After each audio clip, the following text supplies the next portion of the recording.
নমস্কাৰ বন্ধু বান্ধৱীসকল, নতুন প্ৰভাত ইউটিউব চেনেললৈ পুনৰবাৰ সকলোকে স্বাগতম জনাইছোঁ। আজি আমি আলোচনা কৰিবলগীয়া বিষয়টো হৈছে অসমৰ ইতিহাসৰ চতুৰ্থটো খণ্ড, আৰু এই খণ্ডত আমি আহোম যুগৰ কেইটামান অতিকৈ গুৰুত্বপূৰ্ণ প্ৰশ্নৰ বিষয়ে আলোচনা কৰিম। আমি ইতিমধ্যে 3টা খণ্ডত প্ৰাচীন কালৰ পৰা আহোম যুগৰ মাজৰ সময়ছোৱালৈকে যথেষ্টকেইটা প্ৰশ্ন আলোচনা কৰিছোঁ। আশা কৰিছোঁ আপোনালোকে ভিডিঅ'সমূহৰ পৰা যথেষ্ট পৰিমাণে উপকৃত হৈছে। বন্ধু বান্ধৱীসকল, ইতিমধ্যে আমাৰ অসম চৰকাৰৰ ADR গ্ৰেড 3 পৰীক্ষাৰ দিনসমূহ ঘোষণা কৰা হৈছে। এই পৰীক্ষা খুবেই সমাগত, গতিকে আপোনালোকক কুইক ৰিভিজন হোৱাকৈ এই চিৰিজটো প্ৰস্তুত কৰা হৈছে। গতিকে আপোনালোকে ভিডিঅ'টো চাব আৰু লগতে লগৰ বন্ধু বান্ধৱীক শ্বেয়াৰ কৰি দিব।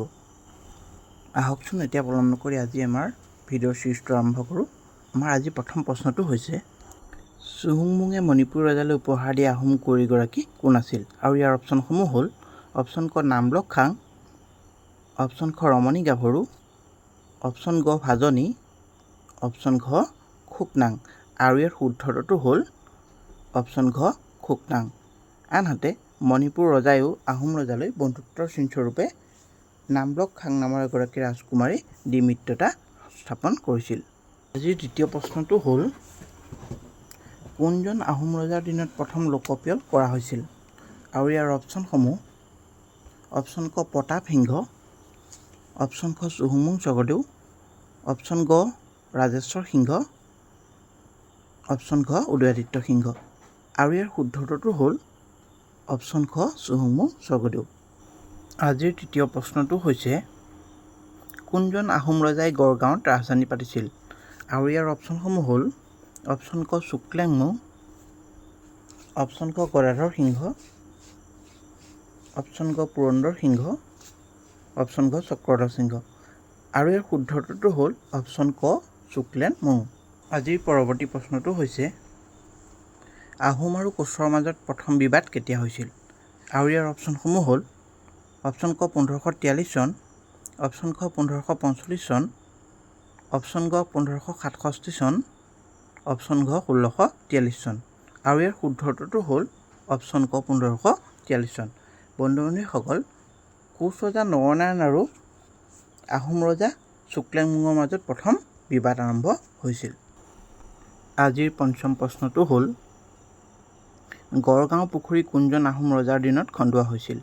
আৰু ইয়াৰ অপশ্যনসমূহ হৈছে অপশ্যন ক শিৱসিংহ, অপশ্যন খ ৰুদ্ৰসিংহ, অপশ্যন গ চুক্লেংমুং, অপশ্যন ঘ প্ৰমত্ত সিংহ। আৰু ইয়াৰ শুদ্ধটো হৈছে অপশ্যন গ চুক্লেংমুং। আজিৰ ষষ্ঠ প্ৰশ্নটো হ'ল, কোনজন আহোম ৰজাক খোৱা ৰজা নামেৰেও জনা যায়? আৰু ইয়াৰ অপশ্যনসমূহ হ'ল অপশ্যন ক চুৰামফা, অপশ্যন খ চুটিনফা, অপশ্যন গ চুখামফা, অপশ্যন ঘ চুলিকফা। আৰু ইয়াৰ শুদ্ধটো হ'ল অপশ্যন গ চুখামফা। বন্ধুসকল, আপোনালোকে ভিডিঅ'টো কেনেকুৱা পাইছে অনুগ্ৰহ কৰি জনাবলৈ নাপাহৰিব। আজিৰ পৰৱৰ্তী প্ৰশ্নটো হৈছে, গোহাঁই কমল আলি ক'ৰ পৰা ক'লৈ আছে? আৰু ইয়াৰ অপশ্যনসমূহ হ'ল অপশ্যন ক কোচবিহাৰৰ পৰা নাৰায়ণপুৰলৈ, অপশ্যন খ গোৱালপাৰাৰ পৰা নাৰায়ণপুৰলৈ, অপশ্যন গ ৰঙামাটিৰ পৰা নাৰায়ণপুৰলৈ, অপশ্যন ঘ ৰঙামাটিৰ পৰা কলিয়াবৰলৈ। আৰু ইয়াৰ শুদ্ধটো হ'ল অপশ্যন ক কোচবিহাৰৰ পৰা নাৰায়ণপুৰলৈ। বন্ধু বান্ধৱীসকল, কোচ ৰজা নৰনাৰায়ণৰ ভাতৃ গোহাঁই কমলে এই আলি বন্ধৰ বাবে আলিৰ নাম গোহাঁই কমল আলি নামে বিখ্যাত। আজিৰ অষ্টম প্ৰশ্নটো হৈছে, জাগিয়াল বৰুৱা আৰু কাজলীমুখীয়া গোহাঁই পদবীৰ সৃষ্টি কোনে কৰিছিল? আৰু ইয়াৰ অপশ্যনসমূহ হৈছে অপশ্যন ক গদাধৰ সিংহ, অপশ্যন খ পুৰন্দৰ সিংহ, অপশ্যন গ ৰাজেশ্বৰ সিংহ, অপশ্যন ঘ প্ৰতাপ সিংহ। আৰু এই শুদ্ধটো হ'ল অপশ্যন ঘ প্ৰতাপ সিংহ। আজিৰ নৱম প্ৰশ্নটো হৈছে, কোন তাৰিখে ঘিলাধাৰী ঘাটৰ সন্ধি হৈছিল?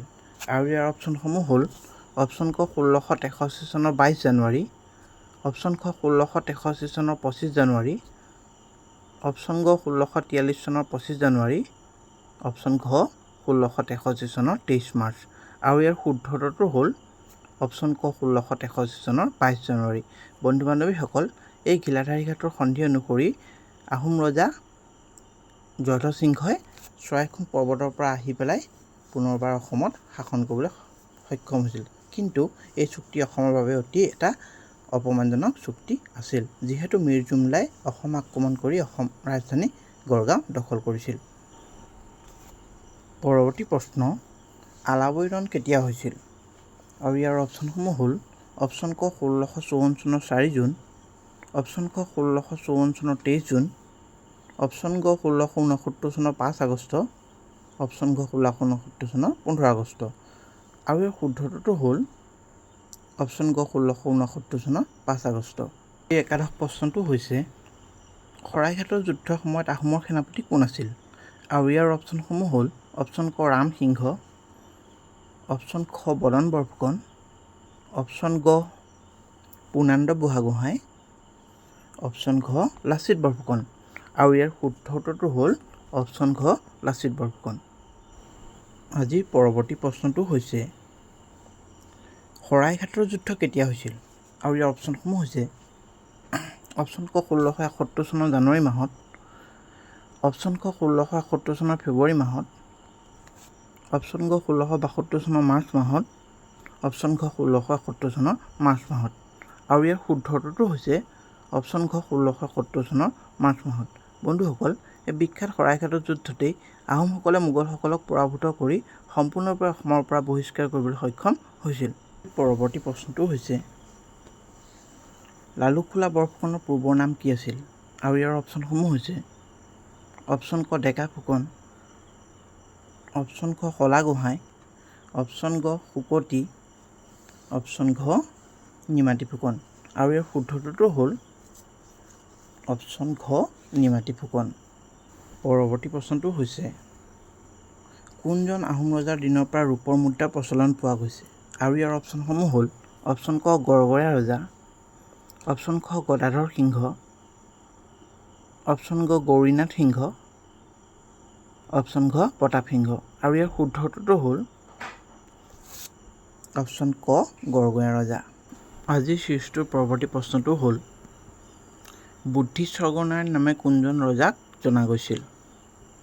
আৰু ইয়াৰ অপশ্যনসমূহ হৈছে অপশ্যন ক চুচেংফা, অপশ্যন খ চুহুংমুং, অপশ্যন গ চুডাংফা, অপশ্যন ঘ চুকাফা। আৰু ইয়াৰ শুদ্ধ উত্তৰটো হৈছে অপশ্যন ক চুচেংফা বা প্ৰতাপ সিংহ। আজিৰ ষষ্ঠদশ প্ৰশ্নটো হৈছে আহোম আৰু মোগলৰ মাজত কাজলীমুখত যুদ্ধ কেতিয়া হৈছিল?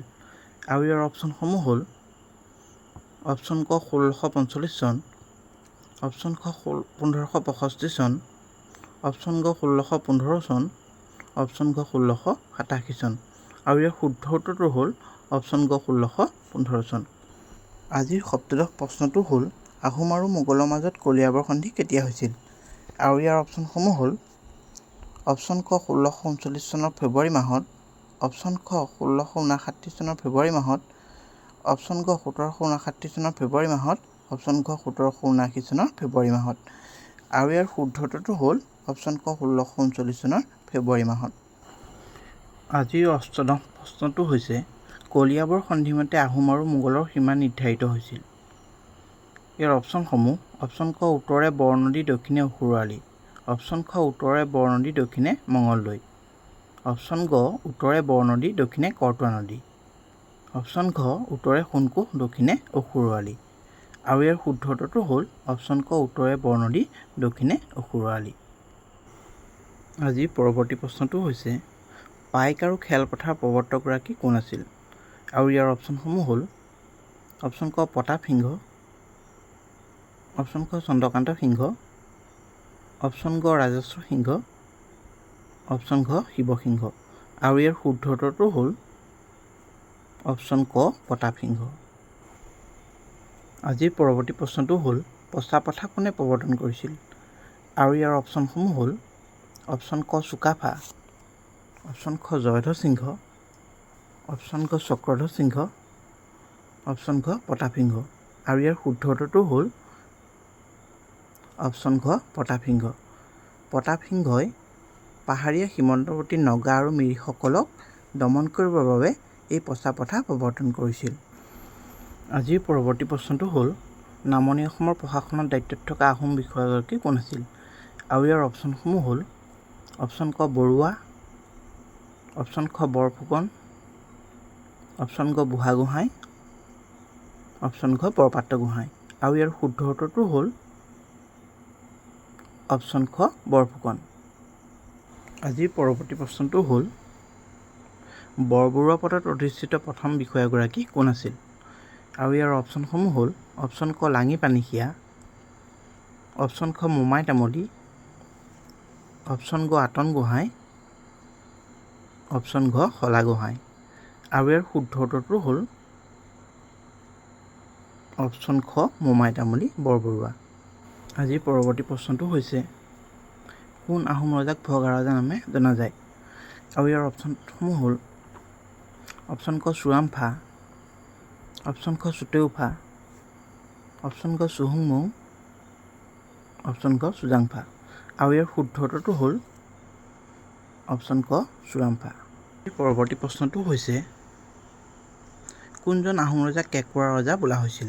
আৰু ইয়াৰ অপশ্যনসমূহ হ'ল অপশ্যন ক চুটিনফা, অপশ্যন খ চুডাংফা, অপশ্যন ক চুলিকফা, অপশ্যন খ চুটুফা। আৰু ইয়াৰ শুদ্ধ উত্তৰটো হ'ল অপশ্যন ক চুটিনফা। এই ৰজাজন কোজা আছিল বাবে তেওঁক কেঁকোৰা ৰজা বোলা হৈছিল। আজিৰ 25 নম্বৰ সংখ্যক তথা শেষৰটো প্ৰশ্ন হৈছে বৈষ্ণৱ সত্ৰত শৰণ লোৱা প্ৰথম আহোম ৰজা কোন আছিল?